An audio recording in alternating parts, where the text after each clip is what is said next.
இந்த வீடியோவில் நம்ம எதை பற்றி பார்க்க போகிறோன்னா காலம்னா என்ன, ஏன் அது வந்துட்டு தேவைப்படுது அப்படின்றத பார்க்க போகிறோம். ஸோ இன்றைக்கி டுடேஸ் டிஸ்கஷன் இன்றைக்கி நம்ம எதை பற்றி பார்க்க போகிறோன்னா வாட் இஸ் காலம், ஒய் இட் இஸ் ரெக்யூர்டு அப்படின்னு பார்க்க போகிறோம். அடுத்தது வந்துட்டு ஒய் ரெயின்ஃபோர்ஸ்மெண்ட் ரெக்யூர்டு இன் காலம், காலத்தில் வந்துட்டு ஏன் வந்துட்டு ரெயின்ஃபோர்ஸ்மெண்ட் தேவைப்படுது அப்படின்ட்டு. தென் ஹவு டு டிசைன் த காலம், காலம் ஒரு காலம் வந்துட்டு நம்ம எப்படி வந்துட்டு டிசைன் பண்ணுறது, எதை பொறுத்து டிசைன் பண்ணுறது, and how loads transfer to the காலம், காலத்தில் லோடு வந்துட்டு எப்படி ட்ரான்ஸ்ஃபர் ஆகுது அப்படின்றத பார்க்க போகிறோம். அப்புறம் அடுத்தது டைப்ஸ் ஆஃப் காலம், காலம் வந்துட்டு எப்படி வந்துட்டு வகையாக எந்தெந்த வகையில் பிரிக்கப்படுது அப்படின்றது. அடுத்து how the columns are classified in column layout, ஒரு காலம் லேஅவுட்டில் எப்படி வந்துட்டு காலம் வந்துட்டு பிரிக்கிறோம் அப்படின்றத பார்க்க போகிறோம். ஸோ ஃபஸ்ட்டு காலம்னா என்ன அப்படின்றத பார்ப்போம்.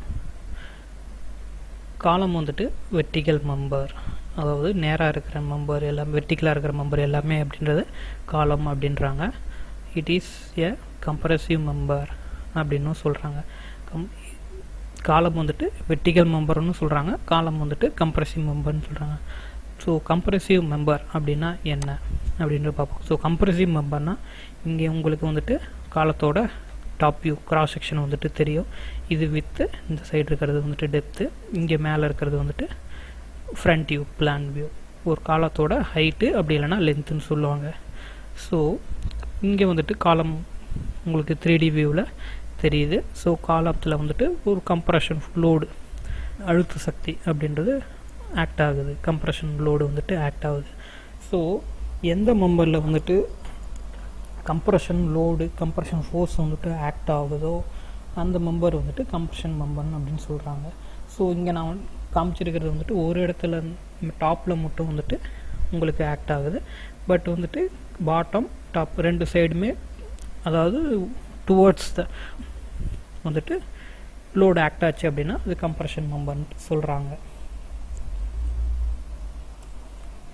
Major stress is compressive stress. So ஒரு கம்ப்ரெஷன் மெம்பரில், அதாவது கம்ப்ரெஷன் மெம்பர்னால் என்னது, கம்ப்ரெஷன் லோடு ஆக்ட் ஆச்சுன்னா அது வந்துட்டு கம்ப்ரெஷன் மெம்பர். ஸோ அப்போ மேஜர் அதிக ஸ்ட்ரெஸ் வந்துட்டு டெவலப் ஆகுது, கம்ப்ரசிவ் ஸ்ட்ரெஸ் தான் வந்துட்டு டெவலப் ஆகும். ஸோ ஸ்ட்ரெஸ்ன்னு என்னது, லோட் பை ஏரியா.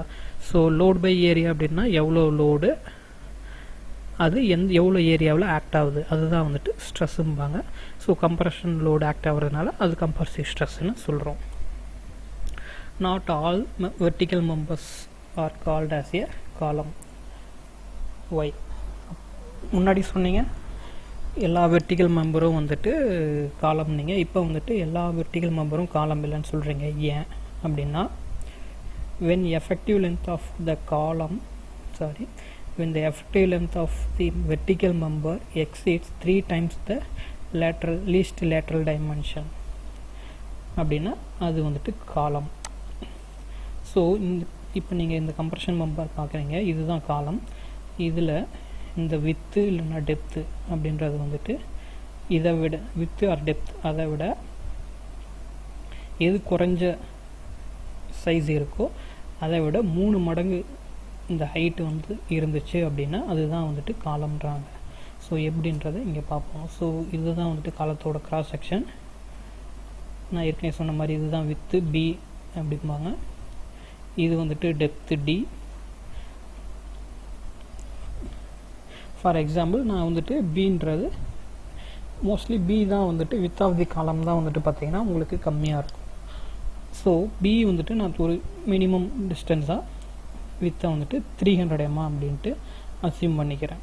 ஸோ அதில் பார்த்தீங்கன்னா then L should be 3 times least lateral dimension. So அப்போ எல்லுன்னா எவ்வளோ, இதை விட 3 மடங்கு அதிகமாக இருந்தால் அப்படின்னா தான் அது வந்துட்டு காலம். அப்படி இல்லை அப்படின்னா அது வந்துட்டு பெடஸ்டைல்னு சொல்லுவாங்க. ஸோ இங்கே எல் வந்துட்டு என்னது, பி வந்துட்டு என்னது 300. ஸோ 300 × 3 போட்டோம்னா எல் வந்துட்டு 900. ஸோ இப்போ இந்த கேஸுக்கு வந்து பார்த்திங்கன்னா 900க்கு மேலே இருந்தா அப்படின்னா அது வந்துட்டு காலம்ன்றாங்க. 900க்கு கம்மியாக இருந்துச்சு அப்படின்னா இது வந்துட்டு காலம் கிடையாது, பெடஸ்டைல் அப்படின்னு சொல்கிறோம்.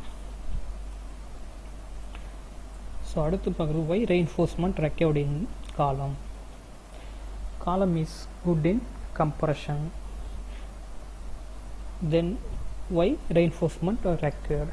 ஸோ காலம் வந்துட்டு கம்ப்ரெஷன் மெம்பர் அப்படின்றதுனால அண்ட் ஆல்சோ இதுவே வந்துட்டு காங்கிரீட் மெம்பராக இருந்துச்சுன்னா காங்கிரீட் நமக்கு எல்லாருக்குமே தெரியும் காங்கிரீட் வந்துட்டு கம்ப்ரெஷன் லோடில் ரெசிஸ்ட் பண்ணும் அப்படின்றது. ஸோ அப்போ அப்படி இருக்கும்போது காலத்தில் ஏன் நம்ம வந்துட்டு ரெயின்ஃபோர்ஸ்மெண்ட் வைக்கிறோம் அப்படின்னா காலம் is compressive member but minimum steel has to provide. So நீங்கள் எந்த காங்கிரீட் மெம்பர் எடுத்துக்கிட்டாலும் கம்ப்ரெசிவ் மெம்பராக இருந்தாலும் சரி டென்ஷன் மெம்பராக இருந்தாலும் சரி மினிமம் ஸ்டீல் வந்துட்டு நம்ம கொடுக்கணும். எதுக்கு அப்படின்னா அந்த கிராக்கு இந்த பல்ஜிங் இதெல்லாம் வந்துட்டு அவாய்ட் பண்ணுறதுக்காக ஸ்டீல் வந்துட்டு மினிமம் ஸ்டீல் வந்துட்டு நம்ம கொடுக்கணும். Why to assist in carrying the டைரக்டான லோடு சடனான லோடு இருந்துச்சு அப்படின்னா அந்த இடத்துல வந்துட்டு நம்ம மினிமம் ரெயின்ஃபோர்ஸ்மெண்ட் வந்து கொடுக்கணும். அதாவது லோடு அதிகமாக இருக்கிற இடத்துல லோடு ரொம்ப கம்மியாக இருக்கிறதுனால லோடு ரொம்ப அதிகமாக இருக்கிற இடத்துல வந்துட்டு கண்டிப்பாக வந்துட்டு கொடுக்கணும். To resist tensile stresses steel is good in tension. So நம்ம என்ன காலம் வந்துட்டு என்ன தான் கம்ப்ரெஷன் மெம்பர்னு சொன்னாலும் டென்சைல் ஸ்ட்ரெஸ்ஸஸ் வந்துட்டு காலத்தில் வந்துட்டு டெவலப் ஆகும். ஸோ டென்சைல் ஸ்ட்ரெஸ் எப்படி டெவலப் ஆகும்னா ஹரிசாண்டல் லோடு வந்துச்சுன்னா டெவலப் ஆகும். ஸோ ஹரிசாண்டல் லோடு வந்துட்டு காலத்தில் எப்போ வரும் அப்படின்னு பார்த்தீங்கன்னா இந்த சீஸ்மிக் லோடு அப்படி இல்லை அப்படின்னா விண்ட் லோடு கன்சிடர் பண்ணும்போது ஹரிசாண்டல் லோடு வந்துட்டு உங்களுக்கு டெவலப் ஆகும். ஸோ அந்த மாதிரி நேரத்தில் ஸ்டீல் வந்துட்டு அதிகமாக வந்துட்டு உங்களுக்கு காலத்தோட ஜாயிண்ட்டில் வந்துட்டு உங்களுக்கு தேவைப்படும். ஸோ அந்த மாதிரி இடத்துல வந்துட்டு ரெயின்ஃபோர்ஸ்மெண்ட் அதிகமாக தேவைப்படும். To resist moment when there is a eccentricity in column. காலத்தோட லோடு வந்துட்டு எக்ஸென்ட்ரிக்காக வந்துட்டு ஆக்ட் ஆச்சு அப்படின்னா அந்த இடத்துல வந்துட்டு மூமெண்ட் டெவலப் ஆகும். ஸோ அந்த இடத்துல வந்துட்டு நமக்கு ரெயின்ஃபோர்ஸ்மெண்ட் தேவைப்படும். ஸோ வாட் இஸ் மூமெண்ட் அப்படின்னு பார்த்தீங்கன்னா ஸோ ஏற்கனவே நம்ம பார்த்துருக்குறோம் இந்த cross section 3D view. So compression load இது வந்துட்டு டாப் வியூ டெப்த்து வித்து இது ஹைட் ஆஃப் தி காலம் எல்லாமே. ஸோ இங்கே பார்த்தீங்கன்னா லோடு வந்துட்டு ஆக்சிஸில் ஆக்ட் ஆகாமல் சம் டிஸ்டன்ஸில் தள்ளி வந்துட்டு ஆக்ட் ஆகுது. ஸோ அப்படி தள்ளி ஆக்ட் ஆகிற அந்த டிஸ்டன்ஸ் வந்துட்டு என்னென்னு சொல்கிறோன்னா ஈன்னு சொல்கிறோம். ஈனா வந்துட்டு எக்ஸென்ட்ரிசிட்டி. ஸோ இந்த லோ கம்ப்ரெஷன் ஃபோர்ஸ் வந்துட்டு சென்டர் ஆஃப் தி ஆக்சிஸில் ஆக்ட் ஆகாமல் தள்ளி ஆக்ட் ஆச்சு அப்படின்னா அது வந்துட்டு எக்ஸென்ட்ரிசிட்டி அப்படின்னு சொல்கிறோம். ஸோ அந்த இடத்துல வந்துட்டு ஒரு மூமெண்ட் வந்து டெவலப் ஆகும். மூமெண்ட் அப்படின்னா load into that eccentricity distance அப்படின்றது தான் வந்துட்டு மூமெண்ட்டு அப்படின்னு சொல்கிறோம். ஸோ இது வந்துட்டு இங்கே இப்போ நான் இந்த 3D வியூவில் காமிச்சிருக்கிறது ஒரு ஆக்சிஸில் சென்டர் ஆக்ட் ஆகாமல் ஒரு ஆக்சிஸில் மட்டும் தள்ளி ஆக்ட் ஆகுறது அப்படி மாதிரி காமிச்சிருக்கோம். ஸோ இப்படி ஆக்ட் ஆச்சு அப்படின்னா வந்துட்டு பைஆக்சில் பெண்டிங்னு சொல்கிறாங்க. இந்த ரெண்டுத்தையுமே வந்துட்டு தள்ளி ஆக்ட் ஆச்சு அப்படின்னா யூனிஆக்சில் பெண்டிங்னு சொல்கிறாங்க. ஸோ இப்போ நம்ம வந்துட்டு மூமெண்ட்னா என்னன்ட்டு பார்த்தோம்.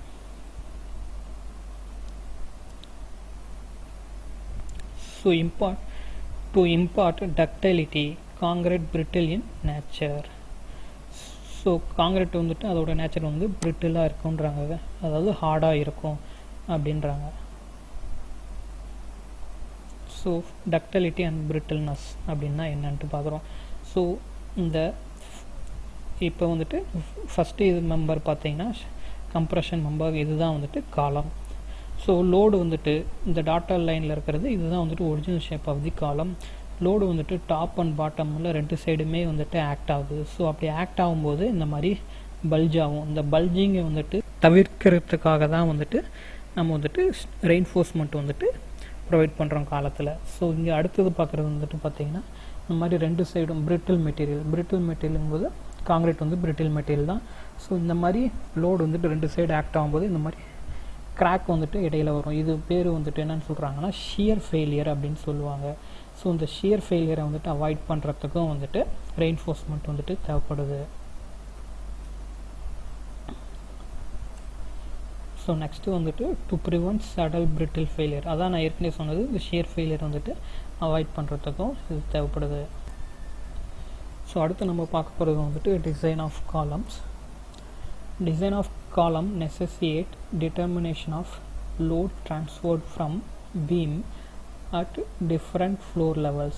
ஸோ ஒரு நம்ம ஒரு பில்டிங்கை ஒரு 2 ஃப்ளோர் பில்டிங் எடுத்துக்கோன்னா ஒரு ஃப்ளோர்லேயும் வர லோடை வந்துட்டு பீம் மூலிமா ட்ரான்ஸ்ஃபர் பண்ணுறதுக்கு தான், அதாவது ஃப்ளோரில் வர லோடையும் பீமில் வர லோடையும் ட்ரான்ஸ்ஃபர் பண்ணுறதுக்கு தான் காலம் வந்துட்டு யூஸ் ஆகுது. காலத்துலேருந்து கீழே வந்துட்டு ஃபவுண்டேஷனுக்கு ட்ரான்ஸ்ஃபர் பண்ணுறோம்.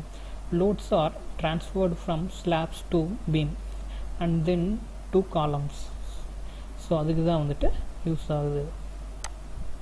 So how the loads are transferred to columns. So உங்களுக்கு இந்த இமேஜ் வந்துட்டு கிளியராக வந்துட்டு எக்ஸ்பிளைன் பண்ணுது. ஸோ 1 அப்படின்றது ஸ்லாபு, இந்த 2 அப்படின்றது வந்துட்டு பீமு, 3ன்றது காலம், 4ன்றது ஃபவுண்டேஷன். ஸோ இந்த 1 ஸ்லாபு வந்துட்டு பார்த்திங்கன்னா உங்களுக்கு ஏரோ மார்க் தெரியும். இந்த ஸ்லாபில் வந்துட்டு கிராவிட்டி லோடு. இப்போ கிராவிட்டி லோடுனா நம்ம இப்போ ஒரு ஃப்ளோரில் நம்ம நடக்கிற லோடு, அப்படி இல்லைன்னா டேபிள் சேர் எது வேணால் வச்சுக்கலாம். ஸோ அந்த மாதிரி வர லோடு தான்ன்றது கிராவிட்டி லோடுன்றாங்க. ஸோ அந்த மாதிரி லோடு வந்துட்டு ஸ்லாபில் வந்துட்டு ட்ரான்ஸ்ஃபர் ஆகுது. ஸ்லாப்லேருந்து பீமுக்கு ட்ரான்ஸ்ஃபர் ஆகுது. ஸோ இது வந்துட்டு உங்களுக்கு தெரியுது, இந்த ஏரோ மார்க் வந்துட்டு பீமுக்கு ட்ரான்ஸ்ஃபர் ஆகிற மாதிரி காமிச்சிருக்கு. ஸோ அடுத்தது பீம்லேருந்து பார்த்திங்கன்னா உங்களுக்கு காலத்துக்கு ட்ரான்ஸ்ஃபர் ஆகுது. ஸோ இங்கே காலத்துலேருந்து பார்த்திங்கன்னா அப்படியே ஃபூட்டிங்க்கு ட்ரான்ஸ்ஃபர் ஆகுது. ஃபூட்டிங்லேருந்து கீழே பார்த்திங்கன்னா மேலே அப்போடு மேல் நோக்கி வந்துட்டு ஏரோ வந்துட்டு இருக்குது. ஸோ அது வந்துட்டு சாயில் ப்ரெஷர். ஸோ மேலேருந்து வர லோடை வந்துட்டு ரெசிஸ்ட் பண்ணுற மாதிரி சாயில் ப்ரெஷரை வந்துட்டு காமிச்சிருக்காங்க. ஓகேங்களா? ஸோ இப்போ இதில் பார்த்தீங்கன்னா காலத்தில் பார்த்தீங்கன்னா டவுன்லோடு இருக்குது. ஸோ அதனால் அது வந்துட்டு கம்ப்ரெசிவ் லோடு. ஓகேங்களா? ஸோ அதனால தான் இது வந்து கம்ப்ரெஷன் மெம்பர். பீமில் வந்து பார்த்தீங்கன்னா பீமில் வந்து காலத்துக்கு அதே போகுது, வெளி சைடு போகுது. ஸோ அதனால் இது வந்துட்டு டென்ஷன் மெம்பர் அப்படின்றாங்க. பீம் எப்பயுமே வந்துட்டு டென்ஷன் மெம்பர் அப்படின்றாங்க. ஸோ உங்களுக்கு வந்துட்டு காலத்துக்கு லோடு வந்துட்டு எப்படி ட்ரான்ஸ்ஃபர் ஆகுதுன்னு இந்த இமேஜ்லேருந்து உங்களுக்கு கரெக்டாக தெரிஞ்சிருக்கும்.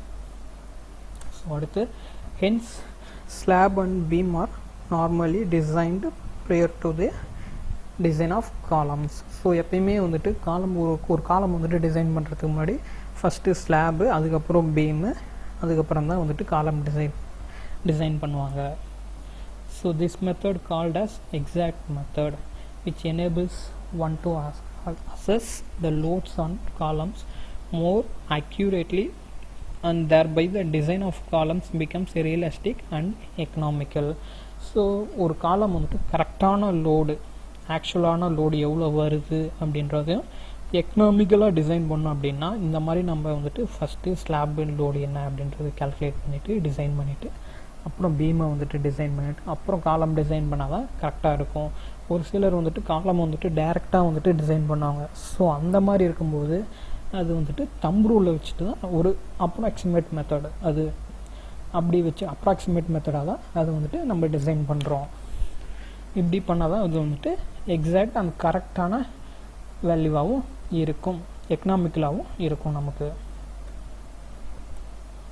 ஸோ அடுத்து நம்ம பார்க்க போகிறது columns are classified into 5 types. So காலம் வந்துட்டு எப்படிலாம் வந்துட்டு எந்த டைப்பு எதை பேஸ் பண்ணி வந்துட்டு பிரிக்கிறோம் அப்படின்றத பார்க்க போகிறோம். ஸோ ஃபஸ்ட்டு வந்துட்டு பேஸ்ட் ஆன் தி ஷேப், ரெண்டாவது வந்துட்டு பேஸ்ட் ஆன் தி மெட்டீரியல், மூணாவது வந்துட்டு based on type of reinforcement, அடுத்து வந்துட்டு based on type of loading, அடுத்து வந்துட்டு based on slenderness ratio.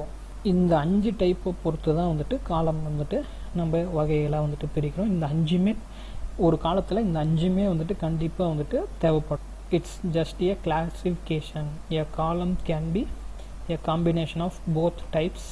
Like a column can be rectangular shape with tied காலம்.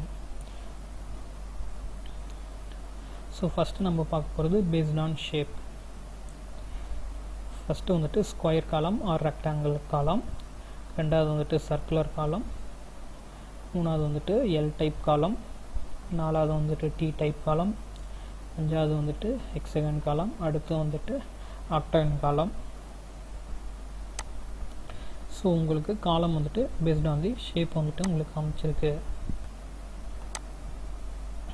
இங்கே உங்களுக்கு தெரிகிறது வந்துட்டு ஸ்கொயர் காலம், இங்கே வந்துட்டு 400 ஸ்கொயர் காலம் வந்து 400/400, இங்கே காமிச்சிருக்குது ரெக்டாங்கிள் காலம் 600/400, இதுவும் ரெக்டாங்கிள் காலம் 900/250 அப்படின்றது. இது வந்துட்டு எல் டைப் ஷேப்பு, இது வந்துட்டு டி டைப்பு, இங்கே இருக்கிறது ஹெக்ஸகன், இங்கே இருக்கிறது வந்துட்டு சர்க்குலர் காலம், இங்கே ஆர்ச் காலம். ஸோ இந்த மாதிரி ஷேப்பை பொறுத்து காலம் வந்துட்டு டிஃபைன் பண்ணுறோம். ஸோ இந்த மோஸ்ட்லி நம்ம யூஸ் பண்ணுறது எல்லாமே வந்துட்டு பார்த்திங்கன்னா ஸ்கொயர் காலம், ரெக்டாங்குலர் காலம் யூஸ் பண்ணுவோம்.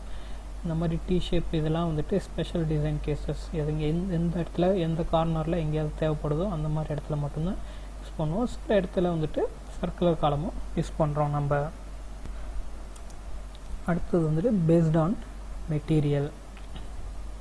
ஃபஸ்ட்டு வந்துட்டு காங்கிரீட் காலம், ரெண்டாவது வந்துட்டு ஸ்டீல் காலம், மூணாவது வந்துட்டு வுட்டன் காலம், நாலாவது வந்துட்டு பிரிக் காலம், அடுத்து வந்துட்டு ஸ்டோன் காலம். ஸோ காலம் பை மெட்டீரியல். இங்கே ஃபஸ்ட்டு நம்ம பார்க்குறது காங்கிரீட் காலம். ஸோ ஒரு மினிமம் அமௌண்ட் ஆஃப் ஸ்டீல் வச்சுக்கிட்டு அது மேஜர் அமௌண்ட் ஆஃப் காங்கிரீட் வச்சு யூஸ் பண்ணுறதுனால இது வந்துட்டு காங்கிரீட் காலம்ன்றோம். இங்கே ரெண்டாவது இமேஜ் வந்துட்டு பார்த்திங்கன்னா உங்களுக்கு ஸ்டீல் காலம் ஃபுல்லாகவே வந்துட்டு காலம் பீமு எல்லாமே வந்துட்டு ஸ்டீல் மெம்பரில் இருக்குது. ஸோ அதனால் ஃபுல் அண்ட் ஃபுல் ஸ்டீலில் இருக்கனால இது ஸ்டீல் காலம் சொல்கிறோம். மூணாவது இங்கே வந்து பார்த்திங்கன்னா பிரிக் காலம். எல்லாமே வந்துட்டு காலம் ஃபுல்லாகவே பிரிக்கு, காங்கிரீட்டு, கம்பி, ஸ்டீல் எதுவுமே இல்லாமல் யூஸ் பண்ணுறதுனால இது வந்துட்டு பிரிக் காலம் அப்படின்றோம். நாலாவது வந்துட்டு ஸ்டோன் காலம். உங்களுக்கு பார்த்தாலே தெரியும், ஸ்டோனை வந்துட்டு பார்ட் பை பார்ட்டாக வச்சுட்டு லோடு வந்துட்டு ட்ரான்ஸ்ஃபர் பண்ணுறதுக்காக இங்கே ஸ்டோன் காலம் வச்சுருக்காங்க. இங்கே அஞ்சாவது வந்துட்டு வுட் காலம். ஸோ இங்கே இந்த போர்ட்டிகோ வந்துட்டு வராண்டாவில் இருக்க இந்த போர்ட்டிகோ வந்துட்டு ஸ்லாப் லோடை வந்துட்டு வுட் காலம் இங்கேயும் வுட்டை வச்சுட்டு லோடை வந்துட்டு ட்ரான்ஸ்ஃபர் பண்ணுறாங்க. அடுத்தது வந்து டைப்ஸ் ஆஃப் ரெயின்ஃபோர்ஸ்மெண்ட். டைடு காலம், ஸ்பைரல் காலம், அடுத்தது காம்போசிட் காலம். ஸோ காலம் பை ரெயின்ஃபோர்ஸ்மெண்ட். இந்த ஃபஸ்ட் இமேஜ் வந்து பார்த்திங்கன்னா Tide column. So vertical longitudinal steel. ரெண்டாவது டிரான்ஸ்வர்ஸ் ஸ்டீல். இந்த டிரான்ஸ்வர்ஸ் ஸ்டீல் அப்படின்றது தான் இந்த டை அப்படிம்பாங்க. பீமில் வந்துட்டு நம்ம ஸ்டிரப்ஸ் அப்படிம்போம். அடுத்து இங்கே வந்துட்டு பார்த்திங்கன்னா ஸ்பைரல் காலம். இந்த ஸ்பைரல் காலத்துக்கும் இந்த டைடு காலத்துக்கும் பார்த்திங்கன்னா ஒரே ஒரு டிஃப்ரென்ஸ். இங்கே வந்துட்டு டிரான்ஸ்வர் ஸ்டீல் அப்படின்றது டை, இங்கே வந்துட்டு டை யூஸ் பண்ணுவாங்க. அதே இங்கே டைக்கு பதிலாக வந்துட்டு ஸ்பைரலில் வந்துட்டு யூஸ் பண்ணுவாங்க. இதுதான் வந்துட்டு இது ரெண்டுத்துக்கும் டிஃப்ரென்ஸு. இதே சர்க்குலர் காலம் இங்கே வந்துட்டு டைடு காலத்தில் வராதான்னா வரும். ஸோ இதே மாதிரி இந்த ரெக்டாங்கிளுக்கு பதிலாக சர்க்கிள் இருக்கும், சர்க்கிள் இருக்கும். அண்டு இங்கே ஸ்பைரல் மாதிரி யூஸ் பண்ண மாட்டாங்க. இங்கே வந்துட்டு இதே டை தான் வந்துட்டு சர்க்குலர் ஷேப்பில் யூஸ் பண்ணுவாங்க. அடுத்தது வந்துட்டு காம்போசிட் காலம். காம்போசிட் காலத்தில் வந்துட்டு பார்த்திங்கன்னா ஸ்டீல் பைப்பில், இங்கே உங்களுக்கு தெரியும் ஸ்டீல் பைப்பில் உள்ள காங்கிரீட் போட்டு யூஸ் பண்ணுறாங்க. இன்னொரு டைப் வந்துட்டு பார்த்திங்கன்னா காங்கிரீட் காலத்தில் ஸ்டீல் ஐ செக்ஷனை வந்துட்டு யூஸ் பண்ணுறாங்க. ஸோ இது ரெண்டுமே வந்துட்டு காம்போசிட் காலம் அப்படின்னு சொல்கிறாங்க. அடுத்த type based on the slenderness ratio.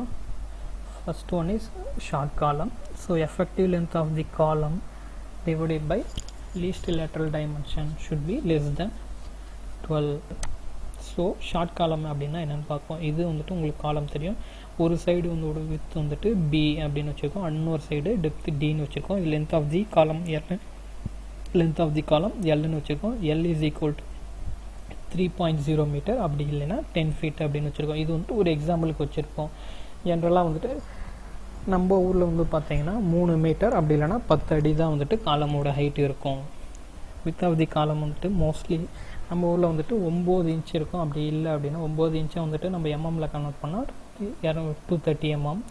So depth of the column நான் மினிமம் தான் வந்துட்டு கன்சிடர் பண்ணிருக்கேன், 230 mm or 9 inch. So consider the column in framed structure. So காலம் எந்த ஸ்ட்ரக்சரில் வந்தாலுமே அது வந்துட்டு மோஸ்ட்லி அது ஃப்ரேம்டு ஸ்ட்ரக்சராக தான் இருக்கும். ஸோ அப்போ ஃப்ரேம்டு ஸ்ட்ரக்சர் அப்படின்னா என் கண்டிஷன் வந்துட்டு போத் எண்ட்ஸ் ஆர் ஃபிக்ஸ்டு, ரெண்டு எண்டுமே வந்துட்டு டைப் பண்ணியிருக்கோம். ஸோ அப்போ ஆஸ் பர் IS 456 கோட், நம்ம இந்தியன் கோட் படி பார்த்தீங்கன்னா போத் எண்ட்ஸ் ஆர் ஃபிக்ஸ்டு அப்படின்னா 0.65 L. ஸோ இந்த லென்த் ஆஃப் தி மெம்பர் கூட 0.65 கோஎஃபிஷியன்ட்டை வந்துட்டு மல்டிப்ளை பண்ணணும்.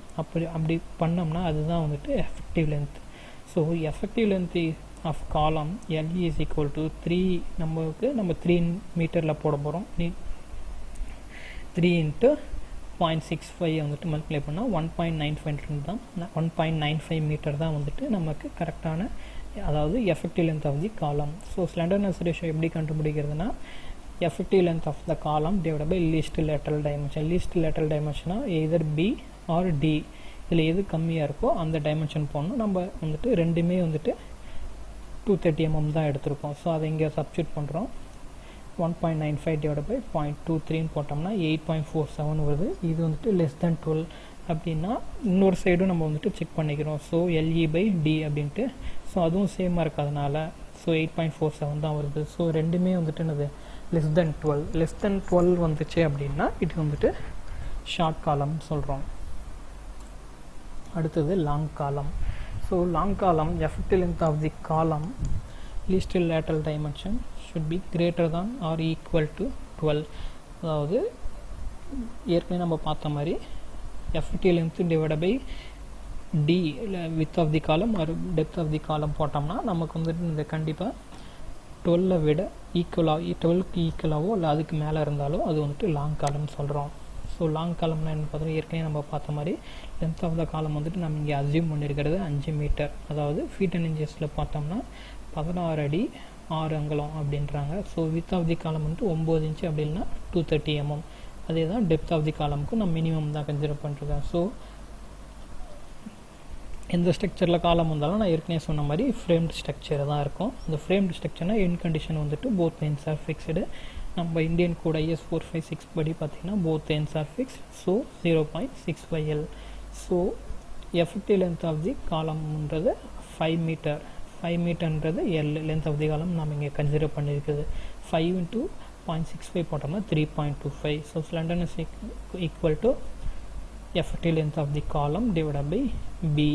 அப்படி இல்லைன்னா effective length divided by D. So effective lengthன்றது 3.25 நம்ம இங்கே கண்டுபிடிச்சிருக்கோம். ஸோ Bன்றது 230 mmன்றது இங்கே அசியூம் பண்ணிக்கிறோம். அதை வந்துட்டு 0.23 மீட்டரில் போட்டிருக்கோம். ஸோ போட்டோம்னா 14.13. இது வந்துட்டு இங்கே தப்பாக இருக்குது. இது வந்துட்டு greater than 14.13 is greater than 12. So அதே மாதிரி இங்கேயும் வந்துட்டு 14.3 இஸ் கிரேட்டர் தென் 12. ஹின்ஸ் வந்துட்டு இது லாங் காலம் அப்படின்ட்டு நம்ம சொல்கிறோம். ஸோ அடுத்து நம்ம பார்க்க போகிறது based on the type of loading. So first வந்துட்டு axially loaded column or internal column. Second வந்துட்டு column subjected to axial load and uniaxial bending or side column. அடுத்து வந்துட்டு column subjected to axial load and biaxial bending or corner column. So இந்த பிக்சரில் உங்களுக்கு கிளியராக தெரியும். Axial load அப்படின்னா when the load வந்துட்டு பார்த்தீங்கன்னா இந்த சென்டர் ஆஃப் தி ஆக்சிஸ், இந்த இதுதான் வந்துட்டு இந்த ரெண்டு லைன் தான் வந்துட்டு எக்ஸ் ஆக்சிஸ், இது வந்துட்டு ஒய் ஆக்சிஸ். இந்த ரெண்டு பாயிண்ட்டோட சென்டரில் வந்துட்டு இந்த ரெண்டு ஆக்சிஸோட சென்டரில் ஆக்ட் ஆச்சு அப்படின்னா அது வந்துட்டு ஆக்சியல் லோடு. அடுத்தது வந்துட்டு யூனிஆக்சியல் லோடர் காலம் அப்படின்னா ஏதாவது ஒரு ஆக்சிஸ் எதர் இந்த பக்கம் பார்த்தீங்கன்னா உங்களுக்கு தெரியும் லோடு வந்துட்டு ஒரு சென்டரில் ஆக்ட் ஆகாமல் கொஞ்சம் தள்ளி இந்த ஆக்சிஸில் எக்ஸ் ஆக்சிஸில் அப்படி இல்லைன்னா ஒரு ஒய் ஆக்சிஸில் ஏதாவது ஒரு ஆக்சிஸில் மட்டும் தள்ளி ஆக்ட் ஆச்சு அப்படின்னா ஆக்சிஸ்லேயே ஆக்ட் ஆச்சு அப்படின்னா அது வந்துட்டு யூனிஆக்சியல் லோடர் காலம் அப்படின்னு சொல்கிறோம். இந்த தேர்டு வந்துட்டு பார்த்திங்கன்னா இந்த ரெண்டு ஆக்சிஸுமே இங்கேருந்து இந்த ஆக்சிஸ்லையும் இங்கேருந்து இந்த சைடு ஆக்சிஸ்லையுமே ஆக்ட் ஆகாமல் ரெண்டு ஆக்சிஸுமே விட தள்ளி நடுவில் சென்டராக ரெண்டு ஆக்சிஸ்க்குமே இங்கே தள்ளி ஆக்ட் ஆச்சு அப்படின்னா அது வந்துட்டு பைஆக்சியல் பெண்டிங்னு சொல்கிறோம். ஸோ இந்த தள்ளி ஆக்ட் ஆகிற டிஸ்டன்ஸ் எல்லாமே பார்த்திங்கன்னா இந்த எந்த ஆக்சிஸில் பொறுத்து தள்ளி ஆக்ட் ஆகுதோ அதை வந்துட்டு இந்த இப்போ எக்ஸ் ஆக்சிஸில் தள்ளி ஆக்ட் ஆச்சுன்னா இஎக்ஸ்ன்றோம், ஒய் ஆக்சிஸில் தள்ளி ஆக்ட் ஆச்சுன்னா இஒய்ன்றோம். ஸோ அதே மாதிரி இங்கே தெரியும் இஎக்ஸ் இஒய் என்ன அப்படின்ட்டு நம்ம கொடுத்துருக்கோம். ஸோ நம்ம அடுத்து பார்க்க போகிறது வந்து காலம் லேஅவுட்டை பேஸ் பண்ணி நம்ம வந்துட்டு எப்படி வந்துட்டு காலம் வந்துட்டு கண்டுபிடிக்கிறது அப்படின்ட்டு. ஸோ இந்த காலம் லேஅவுட்டில் நான் கிரிட்டை வந்துட்டு சும்மா ஒரு டெம்பரவரியாக எப்படி வந்துட்டு பார்க்குறது அப்படின்றதுக்காக எடுத்திருக்கேன். ஸோ இங்கே தெரியும் ஃபஸ்ட்டு கிரிட்டு வந்துட்டு பார்த்திங்கன்னா 4 மீட்டர், செகண்ட் கிரிட்டு ஃபஸ்ட்டு கிரிட்டுக்கும் பார்த்திங்கன்னா 4 மீட்டர், அடுத்தது செகண்டுக்கும் தேர்டுக்கும் பார்த்திங்கன்னா 4 மீட்டர், தேர்டுக்கும் ஃபோர்த்துக்கும் பார்த்திங்கன்னா 3 மீட்டர், அடுத்தது 4 மீட்டர். அதே மாதிரி தான் இந்த சைடானால் வந்துட்டு பார்த்திங்கன்னா எல்லாமே வந்துட்டு 4 மீட்டராக நான் எடுத்திருக்கேன். ஸோ ஃபஸ்ட்டு C1 அப்படின்றதெல்லாம் auxiliary loaded column or internal காலம்னு சொல்கிறேன். நீங்கள் ஃபஸ்ட்டு வந்துட்டு இன்டர்னல் காலம் அப்படின்னா எது வந்துட்டு நடுவில் இருக்குதோ அது எல்லாமே வந்துட்டு இன்டர்னல் காலம். ஸோ இப்போ இங்கே வந்துட்டு C1 கொடுத்துருக்கீங்க, இங்கே ஏன் வந்துட்டு C2 கொடுத்துருக்கீங்க, இதுவும் நடுவில் தானே இருக்குது அப்படின்ட்டு நீங்கள் கேட்கலாம். இது வந்துட்டு பார்த்திங்கன்னா இங்கே இந்த காலத்துலேருந்து இந்த சைடு அடுத்த காலத்துக்கு, இல்லை இந்த சைடு இருக்கிற காலம், இந்த சைடு இருக்கிற காலம், இந்த சைடு இருக்கிற காலம், அதுக்கு இருக்கிற டிஸ்டன்ஸ் எல்லாமே வந்துட்டு ஈக்குவலாக இருக்கும். ஸோ இங்கேருந்து பார்த்திங்கன்னா இதுக்கும் பார்த்திங்கன்னா 4 மீட்டர் இருக்குது, இதுக்கும் பார்த்திங்கன்னா 4 மீட்டர். இதே மாதிரி இந்த சைடு இருக்குது. ஸோ இந்த 4 சைடுமே பார்த்திங்கன்னா ஈக்குவலாக இருக்குது. அப்போ லோடு வந்துட்டு கண்டிப்பாக இதில் சென்டர் ஆஃப் தி ஆக்சிஸ் தான் வந்துட்டு ஆக்ட் ஆகும். ஏற்கனவே நான் சொன்ன மாதிரி ஆக்சிலோட கடமை என்ன வரும், சென்டர் ஆஃப் தி ஆக்சிஸில் தான் வந்துட்டு ஆக்ட் ஆகும். ஸோ அதனால் இது வந்துட்டு ஆக்சிலோட காலம், அப்படி இல்லைனா இன்டர்னல் காலம். ஸோ அதே மாதிரி இங்கேயும் வந்துட்டு பார்த்திங்கன்னா இந்த சைடு 4, இந்த சைடு 4 மீட்டர், இந்த சைடு 4, இந்த சைடு 4 மீட்டர். அப்படின்னா இதுவும் வந்துட்டு ஆக்சிலோட காலம், அதாவது ஆர் இன்டர்னல் காலம் அப்படின்றாங்க. ஸோ அதே மாதிரி தான் இதுக்கும் பார்த்திங்கன்னா இந்த 4 சைடுமே வந்துட்டு 4 மீட்டர் இருக்குது. ஸோ அப்படியே இன்கேஸ் வந்துட்டு 3rd கிரேடில் வந்து பார்த்திங்கன்னா இந்த சைடு 4 மீட்டர், இந்த சைடு 4, இந்த சைடு 4, இந்த சைடு 3 மீட்டர் இருக்குது. ஸோ இங்கே வந்துட்டு இங்கே 3 மீட்டர் இருக்குது. அப்போ இந்த சைடு வந்துட்டு உங்களுக்கு 1 மீட்டர் வந்துட்டு கம்மியாக இருக்குது. ஸோ அதனால் இது வந்துட்டு கண்டிப்பாக வந்துட்டு மூமெண்ட் வந்துட்டு டெவலப் ஆகும். இந்த மூமெண்ட் டெவலப் ஆகிறது வந்துட்டு எக்ஸென்ட்ரிசிட்டி வந்துட்டு உங்களுக்கு வந்துட்டு ஈன்றது கண்டிப்பாக வந்துட்டு இங்கே வரும். ஸோ அந்த எக்ஸென்ட்ரிசிட்டி டிஸ்டன்ஸ் வந்துட்டு 0.05 விட எக்ஸென்ட்ரிசிட்டி வந்துட்டு டெவலப் ஆகும். அந்த எக்ஸென்ட்ரிசிட்டி வந்துட்டு 20 எம்எம்ஐ விட அதிகமாக போச்சு அப்படின்னா கண்டிப்பாக அது வந்துட்டு செகண்ட் C2 டைப் யூனிஆக்சில் லோடர் காலம் அப்படின்னு சொல்கிறோம். அப்படி 20 எம்எம்க்கு கம்மியாக ஆக்ட் ஆச்சு அப்படின்னா அது வந்துட்டு ஆக்சிலி லோடர் காலம் தான் சொல்லுவாங்க. ஸோ அதனால் உங்களுக்கு டிஃப்ரென்ஸ் தெரியணும் அப்படின்றதுக்காக வந்துட்டு இங்கே வந்துட்டு நான் இதெல்லாமே C2 அப்படின்ற மாதிரியே கொடுத்துருக்கேன். ஸோ அதே மாதிரி இந்த சைடு இருக்க காலம் எல்லாம் பார்த்திங்கன்னா இந்த சைடு எல்லாமே வந்துட்டு 3 மீட்டர் இருக்கனால இது C2 அப்படின்ட்டு நான் கொடுத்துருக்கேன். ஸோ அடுத்தது C3னா பைஆக்சிலி லோடர் காலம். இப்போ இந்த காலம் பார்த்திங்கன்னா இந்த 3 சைடுமே வந்துட்டு 4 மீட்டர் தான் இருக்கும். பட் இந்த சைடு எதுவுமே இல்லாதனால உங்களுக்கு எக்ஸென்ட்ரிசிட்டி இந்த சைடு வந்துட்டு இந்த 3rd சைடு வந்துட்டு பார்த்திங்கன்னா உங்களுக்கு எக்ஸென்ட்ரிசிட்டி தான் இருக்கும். ஸோ அதனால் இது வந்துட்டு யூனிஆக்சிலி லோடர் காலம். அதே மாதிரி தான் இந்த கண்டிஷன் எல்லாமே. ஸோ பைஆக்சிலி லோடர் காலம்னா C3 பார்த்திங்கன்னா இப்போ 2 ஆக்சிஸ் இங்கே இந்த கார்னர் காலம் எடுத்து இந்த சைடும் பார்த்திங்கன்னா 4 மீட்டர் இருக்கும், இந்த சைடு 4 மீட்டர் இருக்கும். மீதி 2 சைடும் வந்துட்டு காலம் அதாவது பீம் இல்லாதனால இது வந்துட்டு இந்த 2 சைடும் வந்துட்டு எக்ஸென்ட்ரிக்காக தான் லோடு வந்துட்டு ஆக்ட் ஆகும். ஸோ அதனால் இது வந்துட்டு பைஆக்சிலி லோடர் காலம், அப்படி இல்லைனா கார்னர் காலம் அப்படின்னு சொல்கிறோம். ஸோ இது வந்துட்டு அப்போ உங்களுக்கு எட்ஜில் தானே இருக்குது. ஏன் வந்துட்டு கார்னர் காலம் சொல்கிறீங்க அப்படின்னா இந்த சைடும் வந்துட்டு பார்த்திங்கன்னா 4 மீட்டர் இருக்கும், இந்த சைடு 3 மீட்டர், இந்த சைடு 4 மீட்டர். ஸோ அப்போ இந்த சைடும் பார்த்திங்கன்னா இந்த சைடும் 3 மீட்டர், இங்கேயும் இந்த சைடும் பார்த்திங்கன்னா லோடு வந்துட்டு கரெக்டாக வந்துட்டு ஆக்ட் ஆகாது. அதனால் எக்ஸென்ட்ரிக்காக தான் ஆக்ட் ஆகும். ஸோ அதனால் இது 2 சைடுமே எக்ஸென்ட்ரிக்காக ஆக்ட் ஆகிறதுனால இது வந்துட்டு கார்னர் காலம் ஆர் பைஆக்சிலி லோடர் காலம்ட்டு சொல்கிறோம். ஸோ தேங்க்ஸ் ஃபார் வாட்சிங் the video. So please like, share பண்ணுங்கள், சப்ஸ்கிரைப் பண்ணுங்கள் நம்ம சேனலுக்கு. நன்றி.